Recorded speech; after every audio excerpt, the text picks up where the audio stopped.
ओम श्रीमन्महागणाधिपतये नमः।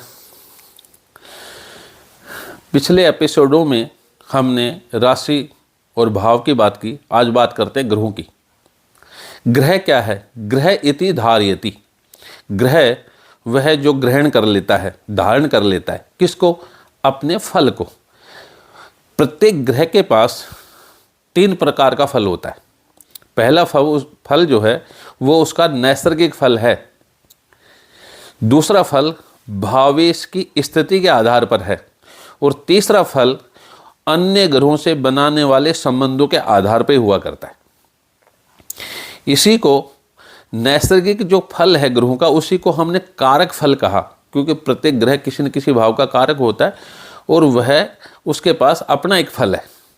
लेकिन ये याद रखने की आवश्यकता है कि जैसे हमने भाव के संदर्भ में एक बात कही थी कि भाव के पास वह क्षमता है कि वह शुभ ग्रह को अशुभ और अशुभ ग्रह को शुभ बनाने की ताकत रखता है। लेकिन यहाँ पर ग्रह के संदर्भ में ये बात रखने की आवश्यकता है कि शेर को कितना ही पालतू क्यों ना बना लिया जाए, उसके अंदर हिंसक प्रवृत्ति जो है वो स्वाभाविक रूप से सदैव विद्यमान रहेगी। अर्थात ग्रह अगर शुभ फल संधाता भी है, शुभ फल देने वाला भी है और वो नैसर्गिक पाप ग्रह भी है, तो जब भी उस ग्रह की महादशा में ऐसे ग्रह की अंतर्दशा आ जाए जो अशुभ फल देने वाला है, जैसे 6, 8, 12 भावों के स्वामी की अंतर्दशा आ जाए, शनि की महादशा में मार्केश की अंतर्दशा आ जाए, शनि की महादशा में षष्ठेश, अष्टमेश, द्वादशेश की अंतर्दशा आ जाए, उसके सहधर्मी ग्रहों की अंतर्दशा आ जाए, तो ऐसे में योग कारक का जो फल है वो यथावत विद्यमान रहेगा।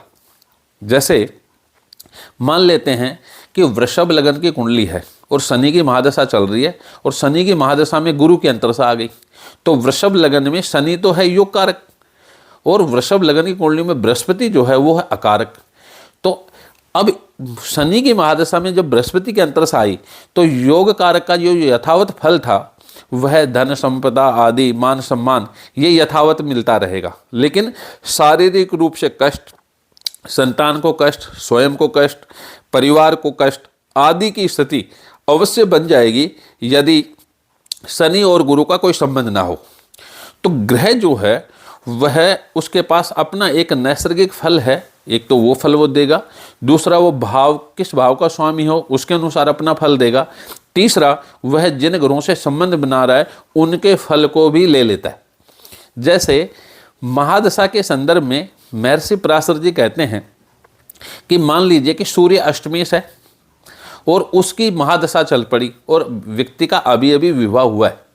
ऐसे में सूर्य यदि पंचमेश या बृहस्पति से संबंध ना बनाए तो उसकी दशा में संतान नहीं होगी। अब सूर्य की महादशा 6 वर्ष की है तो होगा क्या कि शादी होने के 6 वर्षों तक संतान होने की संभावना नील हो गई, अर्थात संतान नहीं होगी। अब इतने दिनों तक किसी के संतान ना हो तो व्यक्ति बड़ा परेशान हो जाता है, डॉक्टरों के भी जाता है।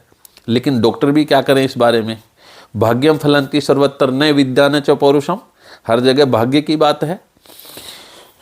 यदि यही सूर्य अष्टमेश होते हुए भी पंचमेश या बृहस्पति से संबंध बना ले तो गारंटी की बात है, अष्टमेश होते हुए भी जो अष्टम भाव से कभी भी संतान का फल विचार नहीं किया जाता, लेकिन सूर्य पंचमेश से संबंध बनाने के कारण अपनी दशा में संतान सुख अवश्य दे देगा। इसलिए ग्रह के बारे में जानने के लिए जो इसके आधारभूत नियम हैं उनको हमें समझने की आवश्यकता है, पढ़ने की आवश्यकता है, तब जाकर के हम ग्रहों के बारे में भी फल कह सकते हैं।